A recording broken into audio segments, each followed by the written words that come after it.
તમે કદાચ ક્યારે વિચાર્યું પણ નહીં હોય કે આટલી સરસ મજાની પફ પેસ્ટ્રી આપણે ઘરે એ પણ વિધાઉટ ઓવન તૈયાર કરીશું. તો એમના માટે સૌથી પહેલાં મસાલો તૈયાર કરી લઈએ.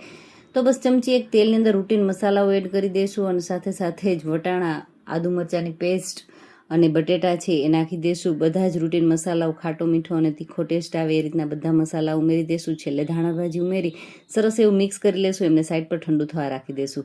હવે મેંદો લીધો છે એમની અંદર સ્વાદ અનુસાર નિમક નાખી દઈશું. ચમચી એક તેલ નાખી સારી રીતે મોણ છે મિક્સ કરી ત્યારબાદ મીડિયમ સોફ્ટ એવી કણક તૈયાર કરી લેશું. કણકને 10 મિનિટ માટે રેસ્ટ માટે રાખી અને ત્યારબાદ સારી રીતે ટૂંપી અને એમના 8 લુવા તૈયાર કરીશું. 2 ચમચી જેટલું તેલ, 2 ચમચી જેટલો મેંદો લઈ સારી રીતે હલાવી મિક્સ કરી આ રીતનું લિક્વિડ ફોર્મ આવે એવું આપણે બેટર રેડી કરી લેશું. હવે બધી જ સરસ મજાની એકદમ પાતળી પાતળી 8 રોટલીઓ તૈયાર કરી અને આપણે જે પેસ્ટ રેડી કરી હતી એ પેસ્ટ આ રીતે સ્પ્રેડ કરી દઈશું. ઇક્વલી સ્પ્રેડ થવી જરૂરી છે, ક્યાંય પાર્ટ રહે નહીં એ રીતે એમને સ્પ્રેડ કરી અને છેલ્લી રોટલી એમ જ રાખી દઈશું અને બસ સાઈડ પરથી કટ લગાવી દઈશું. 3 લાંબી સ્ટ્રીપ્સ તૈયાર કરી છે. હવે એમને એકબીજાની ઉપર રાખી દેવાની છે.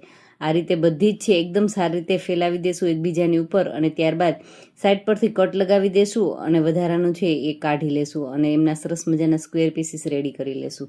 હવે આ સ્ક્વેર પીસીસને આપણે અટામણની સાથે વણી અને મોટી મોટી રોટલીઓ તૈયાર કરી લેશું જે સ્ક્વેર શેપમાં હશે. હવે એમની અંદર આપણે મસાલો ફિલ કરવાનો છે. તો આપણે રેડી કરેલો મસાલો છે એ મસાલાને વચ્ચેના ભાગે આપણે એમને સારી રીતે રાખી દઈશું અને આ રીતે ટ્રાયંગલ શેપમાં કરવા છે એટલે એમને ક્રોસમાં રાખીશું. મસાલાને ફરતું પાણી લગાવી દેશું અને બસ એમને ફોલ્ડ કરી લેશું.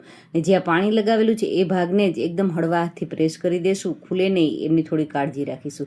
અને જે કિનારીનો ભાગ છે એમને દબાવવાનો બિલકુલ જ નથી. હવે ગરમા ગરમ તેલની અંદર મીડિયમ ટુ લો ફ્લેમની ઉપર એકદમ સરસ બધા જ પરતો ખુલેની ગોલ્ડન બ્રાઉન ન થાય ત્યાં સુધી ફ્રાય કરી લેશું.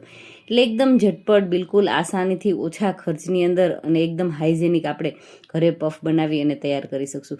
તો આમનું ફૂલ વિડીયો ડિટેલની સાથે માહિતીમાં આપેલી છે તો નીચે જે ક્લિક કરી અને વોચ કરી શકો છો. Thank you.